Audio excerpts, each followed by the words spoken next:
Sportclub Heerenveen het ijs een soort van metamorfose ondergaan deze zomer. Van maar eerst 10 spelers is het contract net verlengd of ze binnen verkocht.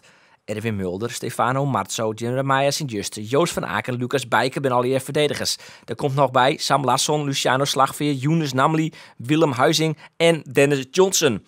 Jenner Kavlan is weer verhierd en Wout Vaas wordt net meer hierd van Anderlecht. Daar kwamen zo'n nieuwe spelers van in de plak. Een volslijn nieuwe verdediging, maar keeper Warner Haan. Verdedigers Denzel Dumfries, Daniel Heu en Lucas Woudenberg. En daar is juster nog de Noor Nicolai naast bijkaam.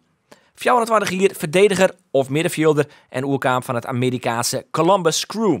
Jonken deze 5 dan nog de onvallers Marco Rojas en Nemanja Mihailovic. Nevens Gerry Hamstra, de technisch directeur van Sportclub Heerenveen, kunnen we nog net melden dat er Joert niet meer bad.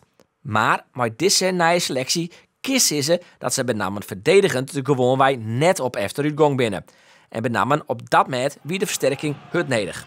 Het voortgaan van Larsson is een fikse aardlating, maar Heerenveen liep het al met al op het eerste oog net heel verkeerd uit de transferperiode te komen.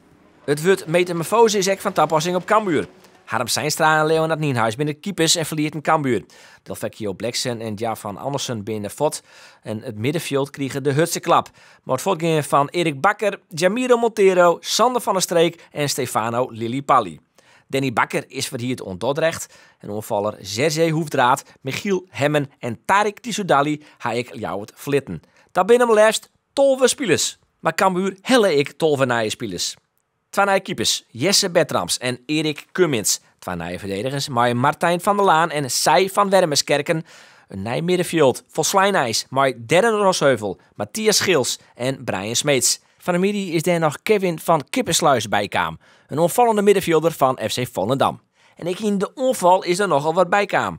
Alwin Daniels, Isaac Calon, Justin Mathieu, Karim Rossi en Nigel Roberta. En ik dat binnen dus 12 namen. Cambuur had benamen op het middenveld inleveren on kwaliteit. Boven dat binnen ze let maar het onloeken van spelers en dat kost het ze punten. Nou al. Cambuur is er voor nou net echt beter op hun.